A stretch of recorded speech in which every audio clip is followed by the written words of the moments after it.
So basically, I couldn't really understand what the others were saying exactly. So I'm going to try to just say the way our arrest took place. And while I was listening to Dr. Hissa speaking, I actually was crying because it felt so real. Whatever point she mentioned was exactly the things that I was wanting to bring up.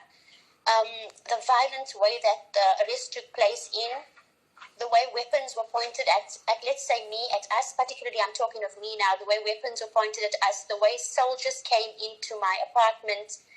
I think I had about maybe 100 or even more that came into the apartment, and some were waiting outside. And it was a really scary and horrible experience, which I can still not forget. I still have nightmares of it. I still suffer with severe anxiety and depression due to what was done to me. And besides the actual arrest being made in a very violent way,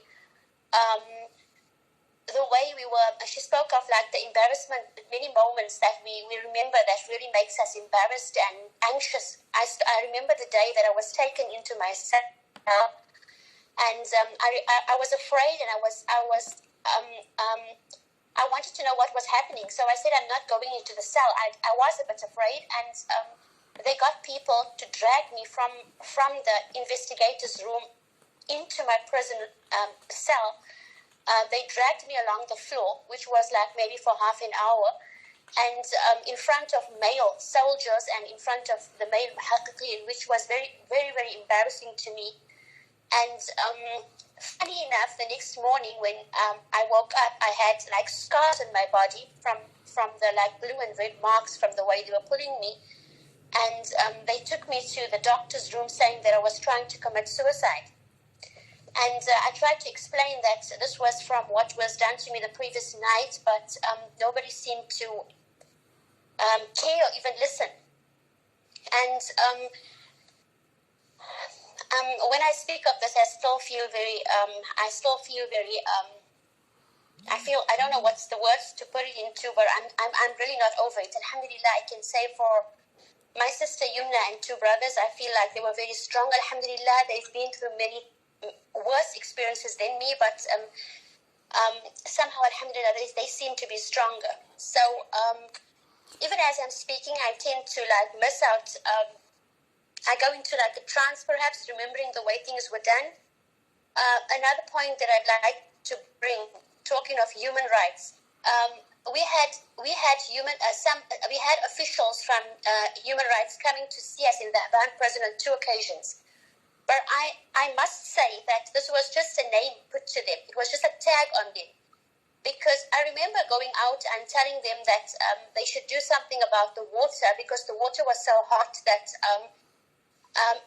I could not bath in the water. If I opened the water, the whole room, the walls would become wet with steam. And he told me, don't say that, because I opened the tap in the muhaqqiq's room right now, and the water was cold. So we can see on that they are not there to actually. They're just there for the name of it, so that when we come out, they can say that we did visit them and we are following protocol or whatever they want to call it.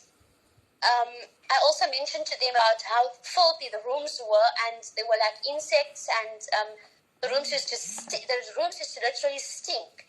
There was an occasion when the bathroom and toilet drains literally came right over to where our beds were. At that time, Yumna was sharing the room with me.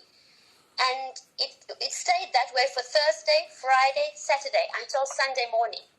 And when I told the representative from Human Rights of that Yumna was with me, he didn't focus on me, nor did he apologize for it. He looked at the mufattisha next to me and he asked her, is this true? And she said that, I don't think so, because we have cleaners here. So it really makes one very angry that they treated us in this way. And I am of the opinion that a country has a right to, if they have a doubt, they can clear this doubt. They are maybe allowed to take you in for a certain amount of time, but there should be rules to it. We are humans. I myself, like I said, talking of myself, I wasn't afforded a hairbrush or a nail clipper or any kind of anything to clean myself with for like 2 months. And every day I would ask the person in charge, and she would tell me, Inshallah Bukra, until one day I really broke down, and that I was screaming and crying, and Yumna was very worried because she was in the cell next to me. I didn't even know at that time. And then she finally brought this to me. And even during the 2 months of, sorry that I get emotional when I speak about this, but even during the 2 months of solitary confinement, I mean, come on, I did not do anything. I didn't even know I was in a political prison. I didn't even know what was going on. To keep me in 2 months of solitary confinement, no contact with my family, no sunlight. It was really a scary experience. And the worst part I feel is that they don't tell you for how long. So basically, you're sitting there, you're thinking, I wonder, 10 years, 15 years, what is going on? They don't give you a reason for it. And another experience that I would like to mention, which up until this moment that I'm speaking to you is still a nightmare and still something that haunts me, is that they did not allow me to speak to my daughter for 1 full year. She was 8 years old at that time, and they did not allow me to speak to her for Sister Huda, if I may ask, would you portray what you went through, and afterwards that now you have PTSD because of that experience that you had, post-traumatic stress disorder? Do you feel that this imprisonment and the harsh treatment that you had would have caused such thing? Well, of course it did. I suffer with depression due to that. There are some days when my family, Yumna and my family is witness to it. There are some days where I literally imprison myself. I will go into the room from the morning until the evening without eating absolutely anything. I will just sit there, and I kind of relive what was happening to me at that time.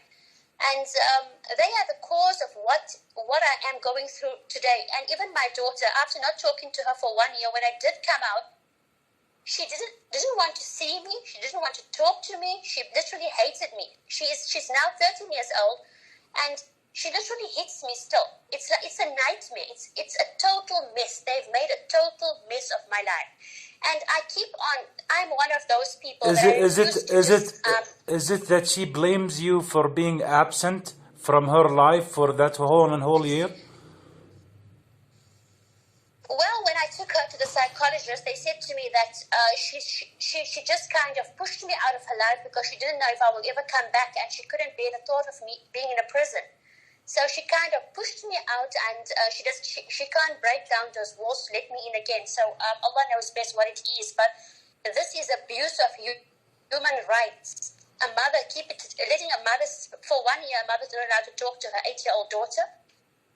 This is a total abuse of human rights, and I do not think I will ever recover from what happened to me. I know. I don't think I will ever recover. I'm really sorry to hear that, and we have great sympathy for you and your family for what you went through. But what I know is that Yumna did go to trial, and she went through her sentence and was released. But as for you, did you ever go to trial? No, I've never been to a court, and I will not lay off. I will continue. This morning I spoke to someone from MajedAlasmariAP again, and they keep on telling me, Huda, you have nothing. You know you have nothing. And I just want to know who is responsible. Someone should come up and someone should fix these problems up. Up until today, I'm unfit. I cannot work. I just cannot. Even like my daughter's homework, I cannot sit down and do these things. So I feel like have they compensated you? Have they compensated you for that one whole year of wrong imprisonment? They gave me a check of 80,000 riyal, and I went back. I went myself, and I told them that this 80,000 riyal is not what I'm taking. I will not take it because it's not even quarter of what I was earning. I used to earn more than that, like I really was earning well. So that's not even what it was for the month. And they told me I should re-ask for like compensation. I did do that, and it's like I'm waiting like 1 year already, and they keep on telling me. This morning when I spoke to them, it was like we will see, inshallah, carry on trying. And I don't know. I feel like who should be held responsible for this kind of abuse of human rights? Basic human rights. It's for certain those that imprisoned you wrongfully. But as to like to sum it up, like what do you see now like should happen to those imprisoned for like nothing but words, or like a stance like against the government or something like that? Is it just for those?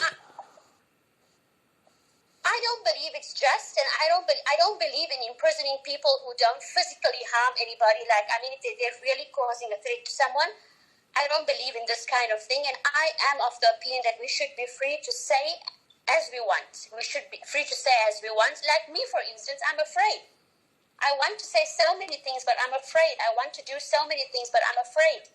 Because they message me regularly. I'm in contact with a lot of officials by WhatsApp, and they keep on telling me it's a form of a threat they're using against me. Huda, don't speak because your daughter is Saudi. Huda, I have the messages with me like right now, so many of them. Don't speak because your daughter is Saudi. If she wants to come back tomorrow, you're going to make that difficult for her. So it's like it's a form of imprisonment even after coming out. So I feel like people who should not go through what I did go through, the government is wrong in doing this, and I feel like the whole system is messed up. I mean, there's thousands of people like us. To be honest with you, half of people that I saw in the prison were people like me. People exactly like me. And even for Yumna, subhanAllah, I don't think Yumna did anything as far as I'm concerned. She just basically was very politically minded, and she spoke out more than I did. So, yeah, I think that's in short, that's what I would like to say, that it's a whole messed up system, and they just claim to we thank you so much. What did you say, brother? I said we thank you so much for like bearing witness to what you went through, and your family, that the bad treatment that you had, the effect it had on all of your life, which is something we sympathize with you on, and we wish you the best. We wish you the best, and we thank you for this contribution to this forum. Thank you very much.